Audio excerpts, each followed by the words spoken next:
Assalamualaikum warahmatullahi wabarakatuh. Sebelumnya saya ingin memperkenalkan dahulu, nama saya Syahira dengan NIM 31217092. Saya akan mempresentasikan tentang hasil judul skripsi saya hari ini yang berjudul Pengaruh Citra Merek, Iklan, dan Desain Produk terhadap Keputusan Pembelian pada Sepeda Motor Matic Honda di PT Max Makmuran. Latar belakang, dewasa ini perkembangan ekonomi semakin mengarah pada persaingan yang ketat, khususnya untuk perusahaan yang bergerak pada bidang usaha yang sama. Keadaan ini mengakibatkan perusahaan harus selalu mengikuti perubahan baik dalam bidang politik, ekonomi, sosial, dan budaya. Perusahaan juga harus mengikuti pola perilaku pesaing dalam menjalankan bisnisnya.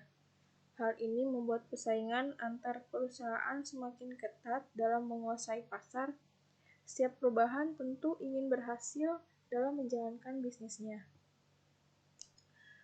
Perubahan yang sangat cepat dalam bidang industri mengakibatkan membanjirnya produk-produk yang masuk ke pasaran. Setiap konsumen mempunyai sikap dan perilaku yang berbeda-beda terhadap suatu produk.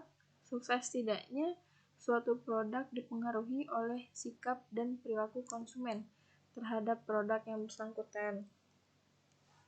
Memahami perilaku konsumen adalah tugas penting manajemen pemasaran, agar konsumen penerima produk yang ditawarkan perusahaan. Dengan mengidentifikasi pasar, maka perusahaan dapat mengetahui strategi apa yang akan dipakai dan digunakan dalam penjualan produknya. Maka, strategi yang dilakukan perusahaan yaitu meningkatkan komunikasi seperti iklan sebagai promosi, terus penjualan dengan menawarkan berbagai macam merek produk yang inovasi dari desain, pilihan warna dan bentuk yang disesuaikan dengan cita rasa dan segmentasi pasar mana yang dituju agar dapat tercapainya target untuk bulan yang akan datang.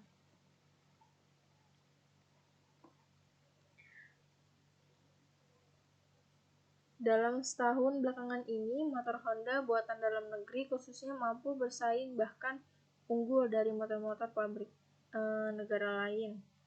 Hal ini dapat terlihat dari banyaknya pengguna sepeda motor Honda Matic di Kota Serang dan sekitarnya.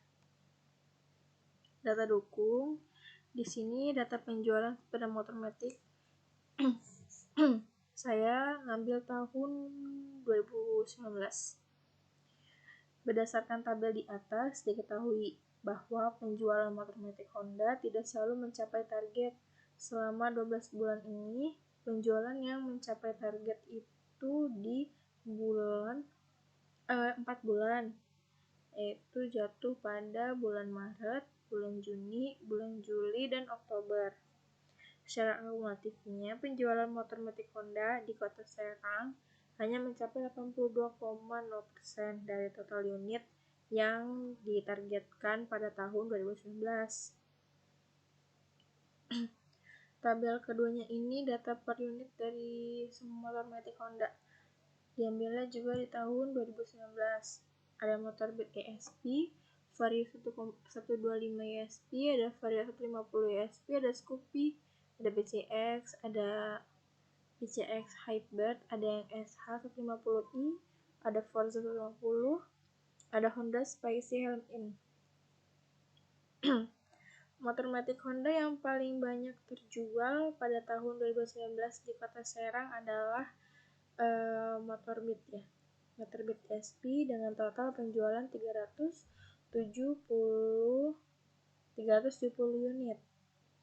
370 unit dari target 425 unit.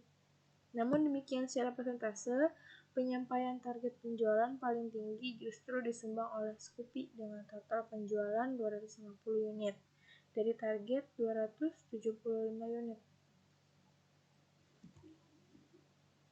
Salahnya yang pertama, disinyalir adanya kelemahan pada promosi motor Honda yang menyebabkan data penjualan tidak mencapai target. Yang kedua, perbedaan selera konsumen pada beberapa merek motor Matic Honda. Yang ketiga, masalah ada merek motor Matic Honda yang belum maksimal dalam hal penjualan karena faktor desain produk yang kurang menarik.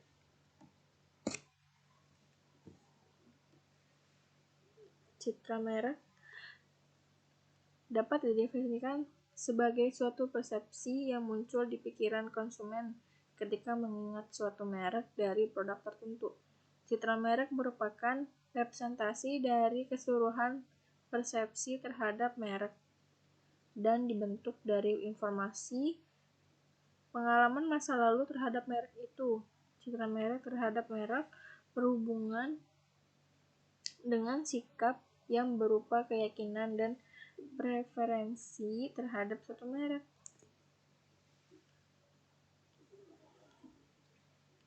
Menurut Ginting dan Haryati,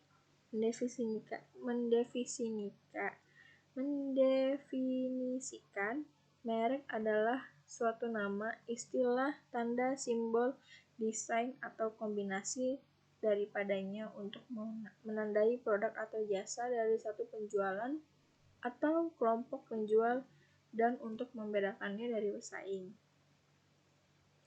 Variabel X2 itu iklan. Kata iklan berasal dari Yunani yang artinya lebih kurang adalah mengiringi orang pada gagasan.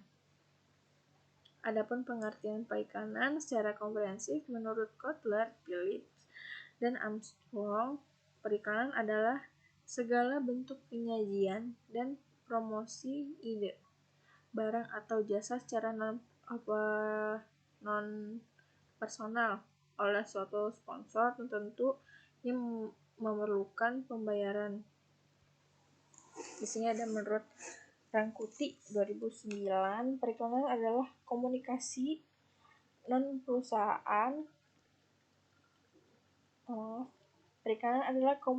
non-individu dengan sejumlah biaya melalui berbagai media yang dilakukan oleh perusahaan, lembaga nirlaba, serta individu.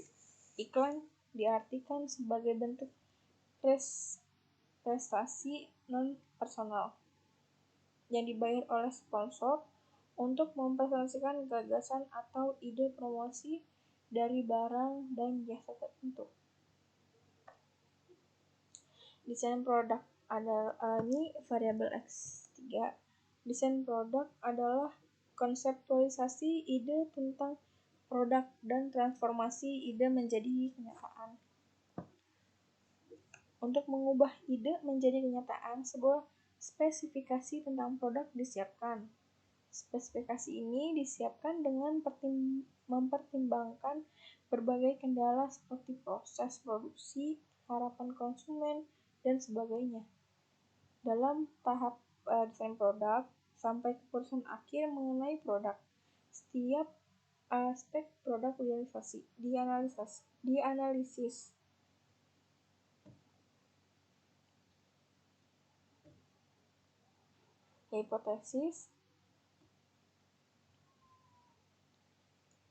Hipotesis yang satu, terdapat pengaruh signifikan antara citra merek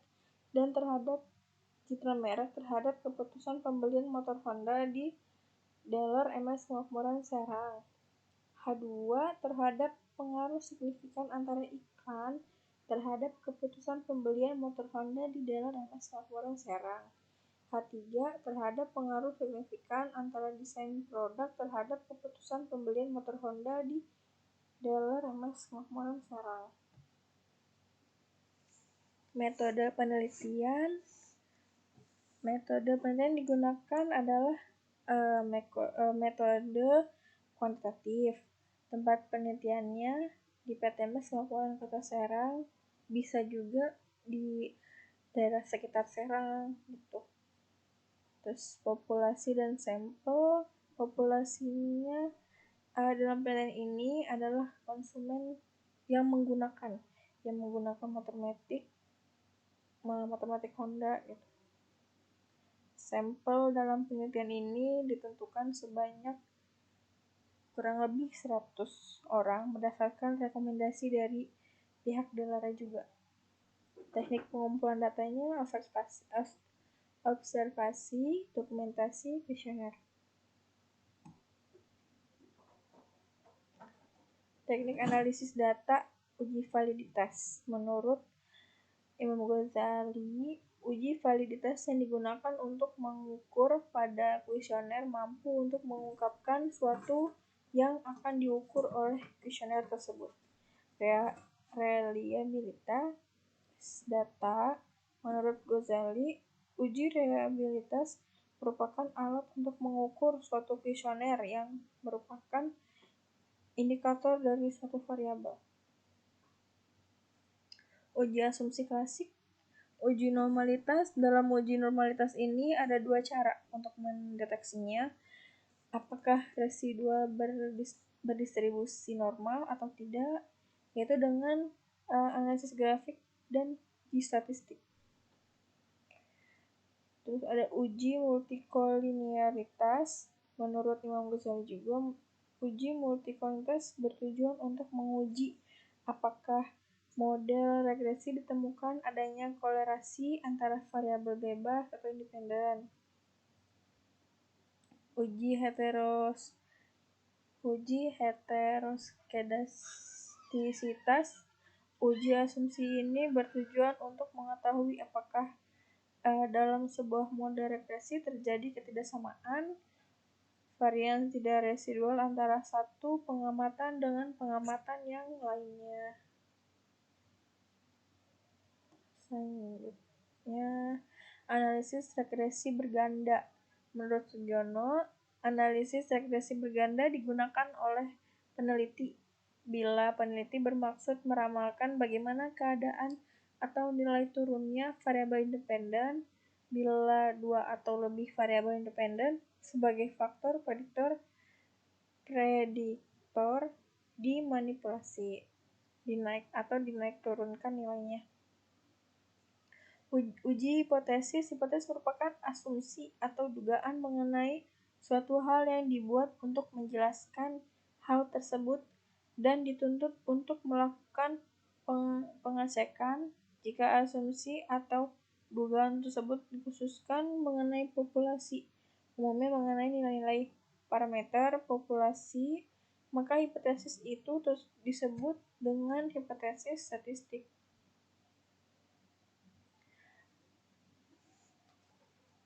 Alasan saya memilih judul ini karena saya melihat banyak sekali pengguna sepeda motor Honda Matic, khususnya di daerah kota Serang. Saya tertarik untuk